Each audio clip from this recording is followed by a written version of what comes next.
Youngsters को अभी भी चूंकि दीवानगी है, और जो सट्टा खेलने वाले, तो अब हमको लगता है कि हर घर में एक सट्टेबाज तैयार कर दिया ललित मोदी ने।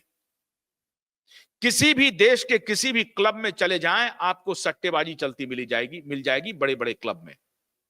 सारे क्लब सट्टेबाजों का अड्डा हो गया है, और उस क्लब की मेंबरशिप 50-50 लाख रुपए है।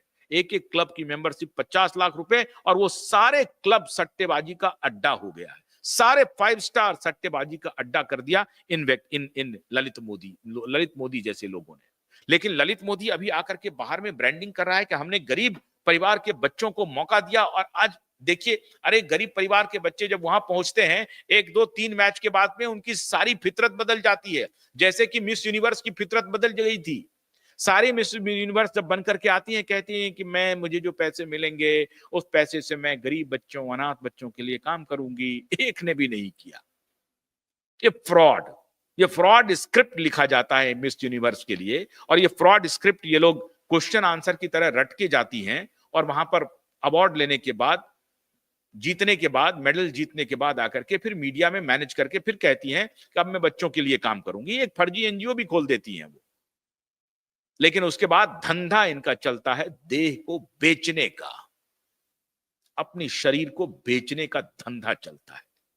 यह है मिस यूनिवर्स का खेल, और यही खेल इन्होंने आईपीएल में कर दिया। चीयर लीडर्स तैयार किया, अधनंगी लड़कियों को इन्होंने चीयर लीडर्स के रूप में लगाया, और वो चीयर लीडर्स कुछ भी नहीं था, वो शराब और शबाब का कॉकटेल था। शराब और शबाब दोनों का कॉकटेल तैयार किया इस ललित मोदी ने। और वो विजय माल्या कह रहे हैं अपने को बड़ा शानदार व्यवसायी।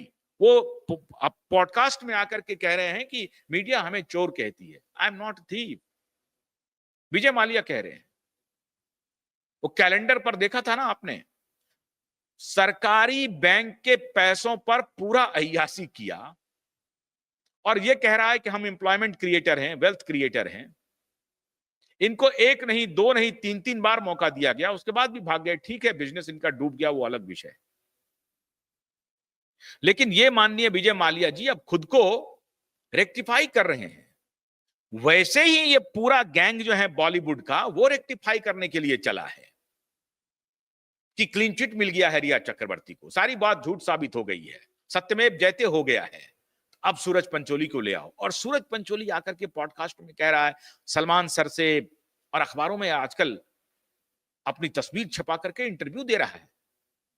I am not depending upon Salman sir. कब तक मुझे सलमान सर मेरा हाथ पकड़ेंगे? सलमान सर तुम्हारा हाथ पकड़े हुए हैं, सलमान सर तुम्हारा हाथ पकड़े हुए हैं, वरना नहीं तुम आगे बढ़ पाओगे। तुम्हारे पिताजी की भी यही कहानी है।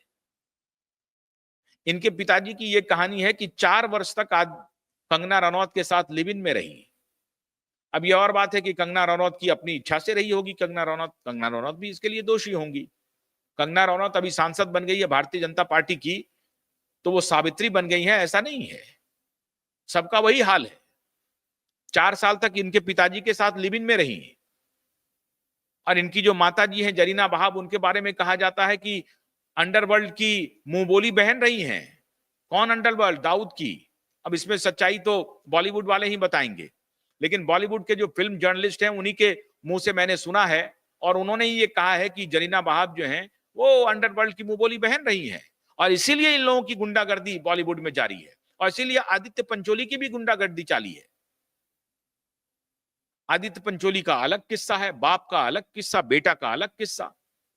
जिया खान की हत्या में चार्जशीट दायर हो गया, और वहां कहा गया कि कोर्ट को भी मैनेज कर लिया गया।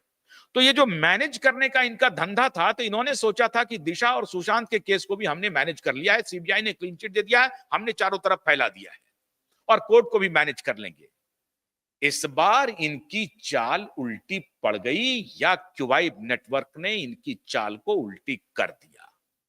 क्यूवाइब नेटवर्क की एक एक मूव पर नजर है। कहां ये क्या इंटरव्यू देता है, क्या ये फ्रॉड छपाता है, कहां क्या ये झूठ बोलता है, क्या ये नैरेटिव दिलवाता है, हम जनमानस को अलर्ट करने के लिए पहुंच जाते हैं। और इसीलिए आज मैं फिर से ये कर रहा हूं कि ये खान गैंग जो है, ये फिर से ये नैरेटिव शुरू कर रहा है, फिर से अपनी ब्रांडिंग शुरू कर रहा है। होशियार, आप होशियार रहिए इन माफियाओं से। ये फॉल्स नैरेटिव तैयार कर रहा है। सलमान सर को भी सलमान सर कह करके Salman sir Salman sir Salman sir, उस माफिया को अंडरवर्ल्ड का गुंडा माफिया सलमान खान पूरी मजबूती से कहता हूं, अकाउंटेबिलिटी और जिम्मेदारी के साथ कह रहा हूं। यह नहीं कि अरिजीत सिंह ने क्या कहा, विवेक ओबराय ने क्या कहा, सोनू निगम ने क्या कहा, यह सब तो मैं कहता नहीं हूं। मैं कह रहा हूं साफ साफ कि किस प्रकार से तुम्हारी हिस्सेदारी है सुशांत और दिशा की हत्या में, किस प्रकार से तुम्हारे जो गुंडे हैं सेरा, उसकी हिस्सेदारी है दिशा और सुशांत की हत्या में। आदित्य ठाकरे के साथ तुम क्या दोस्ती निभा रहे हो सब मालूम है। तुम्हारे भाई की क्या कहानी है दिशा और सुशांत में, यह भी दुनिया को मालूम है।